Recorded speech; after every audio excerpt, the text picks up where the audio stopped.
तो स्वागत है आपका जेसी एकेडमी पे। मेरा नाम है सौरभ जुनेजा और जैसा कि आप देख पा रहे हैं, आज का जो मुद्दा मेरा है वो ये है कि हम एसबीआई अप्रेंटिस के इस वैकेंसी या नोटिफिकेशन से जुड़े हुए जितने भी आपके डाउट्स हैं, मैं उसको एक एक करके आंसर करूंगा। सारे के सारे डाउट्स इस वीडियो में मैं आपके क्लियर करने वाला हूं। 2020 में 20 नवंबर से इसका वैकेंसी ऑन हुआ है और आप लोग अप्लाई कर सकते हैं 10 दिसंबर तक। अब समस्या ये है कि पहले तो मुझे लगा कि बच्चे इतना इच्छुक नहीं होंगे क्योंकि ये अप्रेंटिस का ही जॉब है, लेकिन क्योंकि एसबीआई का ब्रांड इसके साथ जुड़ा हुआ है, तो मुझे मजबूरन यहाँ आना पड़ा और बहुत सारे ऐसे क्वेश्चंस हैं जो मुझे यहाँ पे क्लियर करने पड़े। चलिए एक एक करके मैं आपके सारे ही डाउट्स क्लियर कर देता हूँ। सबसे पहला क्वेश्चन तो ये बच्चों का ये है कि क्या ये एक परमानेंट जॉब है, क्या ये जॉब क्लेरिकल जॉब के जैसा है? तो बच्चों नहीं, ये एक परमानेंट जॉब नहीं है और SBI shall have no obligation to offer regular employment to apprentices during and or after the completion of the apprenticeship period. After completion of apprenticeship period, candidates will be relieved from the respective work area. और यहाँ पर अगर आप notification को देखें तो notification में कहीं पर भी रिक्रूटमेंट शब्द का यूज हुआ ही नहीं है। सब जगह लिखा है एंगेजमेंट ऑफ अप्रेंटिस। अप्रेंटिस का मतलब क्या होता है? जैसे कि आपने देखा होगा रेलवेज में हम अप्रेंटिस लेते हैं, तो अप्रेंटिस का मतलब है एक ट्रेनी, यानी कि आपको यहाँ पर काम सिखाने के लिए बुलाया जा रहा है। आपको हम इस मकसद से नहीं बुला रहे कि आपको हम नौकरी दें। बात समझ में आई? और ऐसा क्यों? ऐसा इन दो ऑर्गेनाइजेशंस के चलते है। अगर आप देखें तो सरकार के दो प्रोग्राम हैं, एक नेशनल अप्रेंटिस प्रमोशन स्कीम है और कौशल विकास, आप जानते ही हैं। तो इन दो स्कीम्स के चलते सरकार के भी कुछ महत्वाकांक्षी टारगेट्स है कि हम इतने सारे लोगों को, युवाओं को ट्रेन करेंगे काम में। तो बैंकिंग की कार्य प्रणाली सिखाने के लिए ये प्रोग्राम जो है एसबीआई लेके आया है। तो उद्देश्य आपको वैकेंसी देना कतई नहीं है। उद्देश्य जो है कि एक स्पेसिफिक कैटेगरी ऑफ कैंडिडेट्स को, या फिर मैं कहूं कि युवा पीढ़ी को अगर हम करें, तो हम ट्रेन कर रहे हैं बैंकिंग ऑपरेशंस में और किस तरीके से बैंकिंग होती है, ये उद्देश्य है। अगला क्वेश्चन है कि हमारा जॉब प्रोफाइल क्या रहेगा सर? क्या क्लेरिकल का जॉब प्रोफाइल रहेगा, क्या प्यून का जॉब प्रोफाइल रहेगा, क्या मैसेंजर का जॉब प्रोफाइल रहेगा, या पीओ का जॉब प्रोफाइल रहेगा? तो पहले भी ये प्रोग्राम चला है और यहाँ पे देखो रोल्स और रिस्पॉन्सिबिलिटीज में साफ साफ लिखा है कि आपका रोल जो है एक अप्रेंटिस का रहेगा, यानी कि कुल मिला के एक ट्रेनी का रहेगा। ये कोई एम्प्लॉयमेंट नहीं है बैंक के तरफ से। तो ट्रेनी को जो है सारे के सारे काम सिखाए जाते हैं जो एक फ्रंट डेस्क वाला बंदा करता है। फ्रंट डेस्क से मेरा मतलब है जहां पर भी आपका इंटरेक्शन कस्टमर से होगा या फिर उस चीज को एनेबल करने के लिए जितना भी काम होगा आपसे सारा ही कराया जा सकता है। तो आपसे एक क्लर्क का भी काम कराया जा सकता है, कुछ काम आपसे पीओ लेवल के भी कराए जा सकते हैं अगर उस ब्रांच की रिक्वायरमेंट हो या डिमांड हो। और अगर क्लेरिकल के नीचे आप देखें, जो मैसेंजर हैं, जो लेटर्स वगैरह डिस्पैच करते हैं या फाइलें लेके जा सकते हैं, वो भी काम आपसे बिल्कुल कराया जा सकता है। आपके वर्किंग आवर्स कोई ज़रूरी नहीं है कि क्लेरिकल वाले ही हों, आपके वर्किंग आवर्स ज़्यादा भी हो सकते हैं। तो ये बात है आपके वर्क प्रोफाइल का। कुछ केसेज़ में ऐसा भी देखा गया है कि जो, क्योंकि सारा का सारा बैंकिंग आज की डेट में कंप्यूटरीकृत हो गया है, सीबीएस कोर बैंकिंग सॉल्यूशंस है, तो कुछ केसेज़ में जो अप्रेंटिसेस हैं, जो ट्रेनीज़ हैं, उनको कोर बैंकिंग सॉल्यूशंस का भी, सीबीएस का भी कुछ ना कुछ एक्सेस मिलता है, जहाँ से कि वो किसी हद तक काफ़ी छोटे-मोटे काम जो हैं ब्रांच ऑपरेशंस के मैनेज कर सकें, पासबुक छापना वगैरह ये सारा कुछ हो सकता है। आगे देखें तो अब अगला क्वेश्चन आपका होगा कि अगर मैं ये कंप्लीट कर लेता हूँ 3 साल का, ये अब इस बार 1 साल का नहीं है, ये 3 साल का अप्रेंटिसशिप है, और अगर मैं ये कंप्लीट कर लेता हूँ 3 साल का, तब तो बैंक मुझे अब्सॉर्ब कर लेगा अपने अंदर। जी नहीं, इसका आंसर फिर से वही है कि नहीं है। क्यों? क्योंकि ये वो साफ-साफ बोल रहे हैं, भैया हम आपको एंगेज कर रहे हैं केवल और केवल 3 साल के लिए, और हम आपको कोई प्रोबेशन पे नहीं रख रहे। हम आपको एज़ अ ट्रेनी रख रहे हैं 3 साल के लिए। और साफ-साफ लिखा है एसबीआई का कोई ऑब्लिगेशन नहीं होगा किसी को भी रेगुलर एम्प्लॉयमेंट देने का अप्रेंटिसशिप की ड्यूरिंग और after the completion of the apprenticeship period. After completion of the apprenticeship period, candidates will be relieved from the respective work area. आप स्वतंत्र होंगे, स्वच्छंद आप अपना बाहर जा सकते हैं बैंक के, और आप कोई भी और काम पकड़ सकते हैं। अब यहां पर आप देखिए पास्ट में ये हुआ है कि जिन बच्चों ने अप्रेंटिसशिप का काम ज्वाइन करा है उनको कई बारी लोकल ब्रांच लेवल पे या किसी सीनियर मैनेजमेंट में मौखिक रूप से बोल दिया कि हम आपको एब्जॉर्ब कर लेंगे या आपको महत्व मिलेगा, तो ऐसा कुछ भी नहीं है, क्योंकि ये रिटन में नहीं है। और ये जो लाइन है मैंने आपको नोटिफिकेशन में से ही निकाल के आपको दिखा रहा हूं, तो जाहिर सी बात है बैंक ने पहले ही स्पष्ट कर दिया लिखित में कि उनका ना ही कोई इच्छा है और ना ही वो ऑब्लाइज्ड है किसी भी तरीके से कि आप भैया आपने 3 साल पूरे करे तो अब आपको नौकरी देना हमारी नैतिक जिम्मेदारी है, ऐसा नहीं है।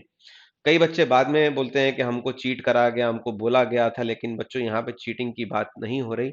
अब आप देखिए, अगर आप वयस्क हैं और अगर आप खुद से एप्लीकेशन फॉर्म भर रहे हैं तो ये आपकी जिम्मेदारी है कि इस नोटिफिकेशन को आप ध्यान से पढ़ें और इस पॉइंट पे खास ध्यान दें। आगे बढ़ते हैं कि भाई सैलरी और अदर इमोल्यूमेंट्स क्या होंगे, यानी कि सैलरी मिलेगी उसके संग संग और क्या मिलेगा, कुछ इंसेंटिव मिलेगा या कुछ हमको कोई बेनिफिट्स मिलेंगे, तो ऐसा कुछ नहीं है। स्टाइपेंड बोल रहे हैं, तो सबसे पहली बात तो मैंने जानबूझ के शब्द लिखा है सैलरी, लेकिन आपको कोई सैलरी नहीं मिलेगी। क्यों? क्योंकि दोस्तों ट्रेनीज को कभी सैलरी नहीं मिलती, ट्रेनीज और अप्रेंटिसेस को मिलता है स्टाइपेंड। स्टाइपेंड यानी कि एक तरीके से भैया तुम आ रहे हो यहाँ पे काम सीखने, तो तुम्हारी जेब से पैसे ना खर्चो, आने जाने का खर्चा, तुम्हारा खाने पीने का खर्चा, रहने का खर्चा, बस वो कवर हो जाए, इसलिए हम आपको उतना पैसा देखने देंगे। ये सैलरी नहीं है, ये आपको एक तरीके से जेब खर्ची मिल रही है, जिससे कि आपकी जेब से पैसा ना खर्च हो इस काम को करने के लिए। तो पहले साल 15,000 रुपए प्रति माह, दूसरे वर्ष 16,500 रुपए प्रति माह और तीसरे वर्ष 19,000 रुपए प्रति माह आपको मिलेगा पूरे तीसरे वर्ष के लिए। अप्रेंटिसेस को कोई भी और किसी भी तरीके का अलाउंस या बेनिफिट नहीं मिलेगा।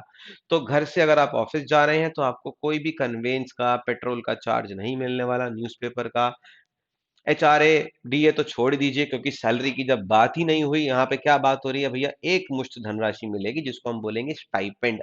बात समझ में आया? अब बोल रहे हैं कि क्या कोई बॉन्ड है? जी नहीं, यहाँ पर कोई भी बॉन्ड हमसे नहीं भरवाया जा रहा, ना ही यहाँ पे हमें बोला जा रहा है कि कोई बॉन्ड आपको भरवाना है। मैंने नोटिफिकेशन देखा है, तो बॉन्ड कोई नहीं है। तो अगर आप ज्वाइन करते भी हैं, तो छोड़ के जाना आपके लिए कोई बहुत भारी काम नहीं होगा कि भाई मैंने बॉन्ड भरा है, मुझसे पैसे जमा करवाए जाएँगे तभी मुझे जाने दिया जाएगा, ऐसा कुछ भी नहीं है। बीच में अगर आप छोड़ के जाना चाहें, तो आपके पास कोई ऐसा बांधने के लिए बैंक के पास ऐसा कुछ माध्यम नहीं है कि जो आपको रोक सके कि अब मेरी मजबूरी है बाकी का टर्म सर्व करना, राइट?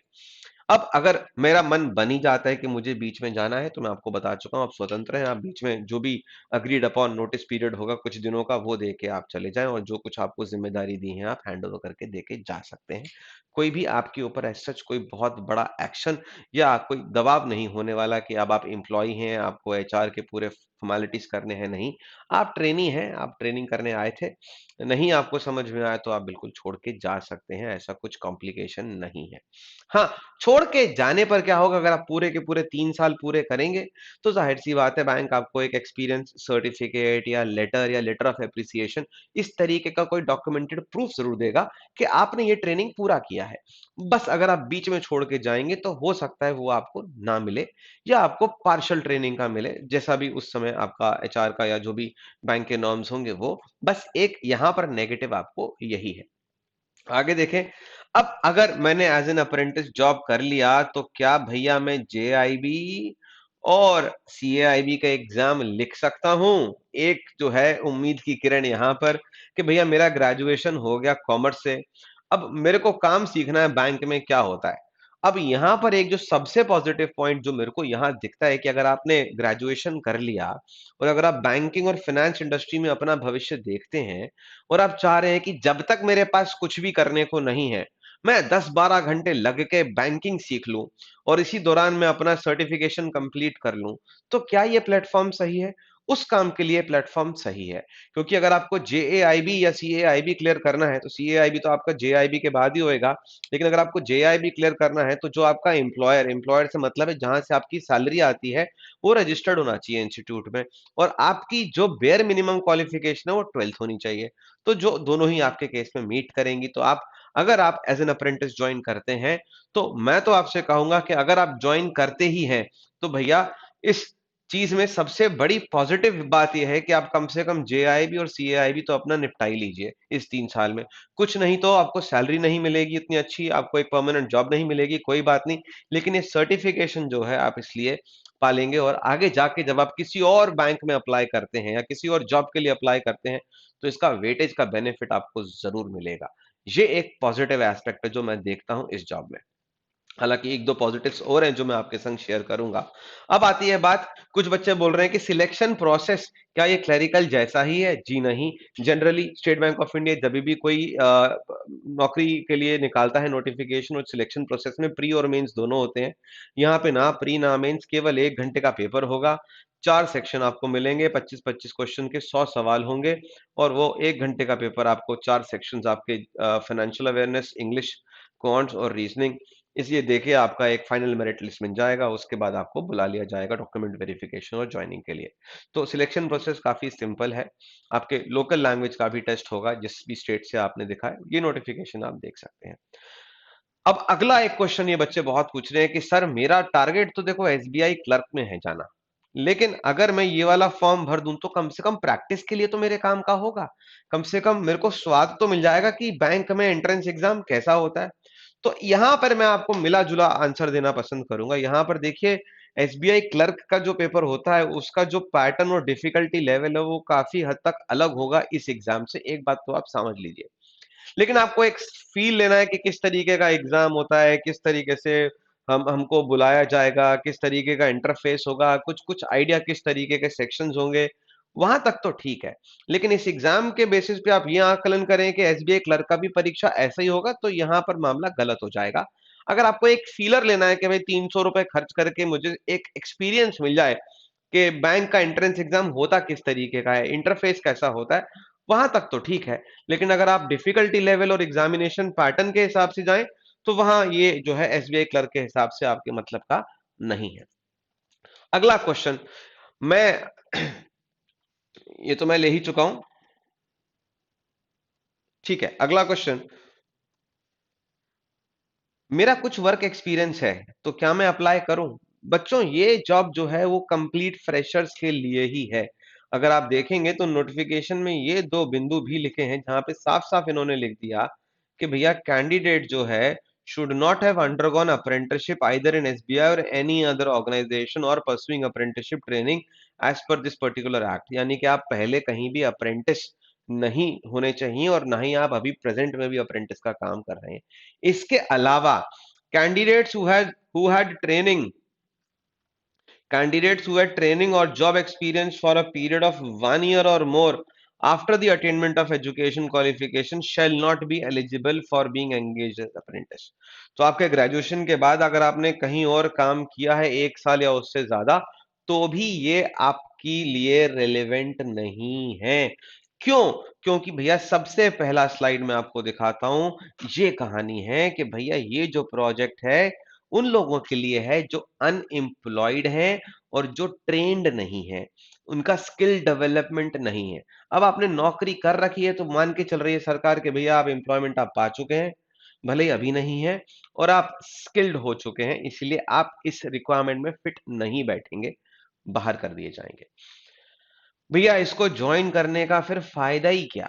फायदा देखिए, अब आप देखिए यहां पर ये चॉइस सब्जेक्टिव है, मैं नहीं बोलूंगा, बाकी सारे लोग यूट्यूब पे बोल रहे हैं कि नहीं भरना चाहिए भरना चाहिए।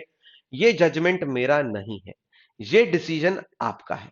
मैं आपकी मदद कर सकता हूं डिसाइड करने में कि किस संदर्भ में आपके लिए रेलेवेंट है और किस संदर्भ में आपके लिए रेलेवेंट नहीं है। कुछ एग्जांपल्स मैं आपको दे रहा हूं। एग्जांपल नंबर 1 कि आपने ग्रेजुएशन पूरा कर लिया और ऊपर वाले की कृपा से फाइनेंशियली आपको कोई परेशानी नहीं है, और आपके पास पढ़ाई करने का और आगे जॉब्स को हंट करने का माहौल भी ठीक है, अपॉर्चुनिटी भी है, तो आप वो काम करिए, इसके चक्कर में मत पड़िए। ऑप्शन नंबर 2, आपने ग्रेजुएशन करा है लेकिन आपके घर की फाइनेंशियल सिचुएशन ऐसी नहीं है और आप चाहते हैं कि किसी भी हाल में आपको कोई अच्छा सा जॉब मिल जाए, भले ही वो टेम्परेरी हो। तो हाँ, ये जॉब आप ट्राई कर सकते हैं 3 साल तक के लिए, कम से कम आपको 15,000, 16,500 और 19,000 महीने का भी मिलेगा, और आपको जनरल बैंकिंग ऑपरेशंस भी सिखाया जाएगा अच्छे से। जितनी नॉलेज एक क्लर्क को होती है उतनी नॉलेज आपको भी एक 3 साल के एक्सपीरियंस के बाद मिलेगी। उसके बाद अगर आप फिर से पढ़ाई करके एंट्रेंस एग्जाम लिख के किसी आईबीपीएस के एग्जाम या एसबीआई के एग्जाम को क्रैक करते हैं तो आपको, जब आपको सिलेक्शन के लिए इंटरव्यू के लिए अगर बुलाया जाएगा पीओ लेवल में, तो ये एक बहुत बड़ा एडवांटेज होगा पहला।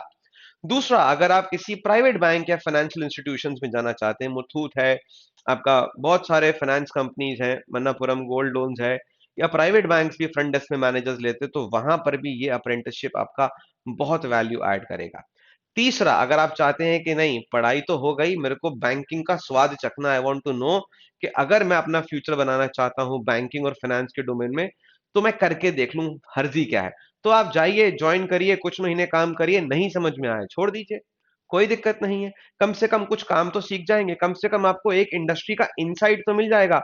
और इसी दौरान अगर आपका मन बनता है तो आप जीआईबी और सीआईबी करिए, कोई हर्ज नहीं अगर आपको आपके ही शहर में मिल रहा है। आप सोचिए, अगर मैं छोटे से शहर में हूं और मेरे ही शहर में मुझे जॉब मिल जाती है और 15,000 महीने के मिलते हैं, भले ही मुझे 9 घंटे काम करना पड़े, भले ही मुझे 10 घंटे काम करना पड़े, अगर इसके अलावा मेरे पास कुछ भी नहीं है करने को, मेरे पे पैसों की भी कमी है और मैं चाहता हूं कि यार पॉकेट मनी भी मिले, संग में कोई सिखाए भी, आप इसको जॉब मत देखिए ना, आप देखिए कि आपको ट्रेनिंग मिल रही है बॉस। आपको 15,000 रुपए महीना देके कोई ट्रेनिंग दे रहा है और आपके पास कोई और काम है ही नहीं करने को, आपके पास पैसे की भी कमी है, तो फिर क्या दिक्कत है, ले लीजिए इसको, जब तक मन करे करिए, उसके बाद छोड़ दीजिए। ये भी आप सोच के कर सकते हैं। तो इसके पॉजिटिव्स भी हैं, नेगेटिव्स भी हैं, अब ये आपने डिसाइड करना है कि ये आपको जॉब करनी है कि नहीं करनी। हाँ, ये बात पक्की है कि अगर आपको सरकारी परमानेंट जॉब चाहिए, ये जॉब आपके लिए नहीं है। ये बात पक्की है कि अगर आपको क्लर्क क्लर्क बनना है या आपको पीओ बनना है और आप चाहते हैं कि मेरा भविष्य बैंक में हो और इस जॉब से मैं सेटल हो जाऊं, तो भी नहीं होगा, आपको कोई परमानेंट जॉब यहां नहीं देने वाला। आखिरी सवाल है कि क्या मुझे कोई प्रूफ मिलेगा, कोई एक्सपीरियंस प्रूफ मिलेगा? जी हाँ, आपको कोई ना कोई written proof in terms of a certificate या एक लेटर, कुछ ना कुछ जरूर मिलेगा, बशर्ते आप अपना अप्रेंटिसशिप का टर्म कंप्लीट करें। इनकम्प्लीट करेंगे तो भी आई बिलीव कि कुछ ना कुछ तो आप बैंक से डिमांड कर ही सकते हैं, जिससे कि कम से कम आप ये प्रूफ कर पाए कि आपने इस टाइम पीरियड से इस टाइम पीरियड तक जो है एज एन अप्रेंटिसशिप और एज अ ट्रेनी आपने काम किया।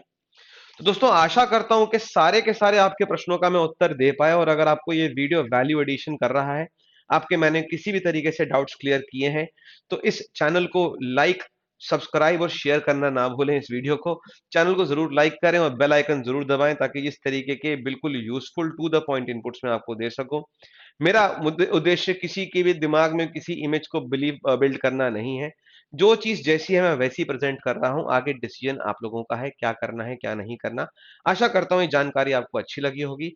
फिर से मिलूंगा आपको अगले वीडियो में, तब तक के लिए धन्यवाद।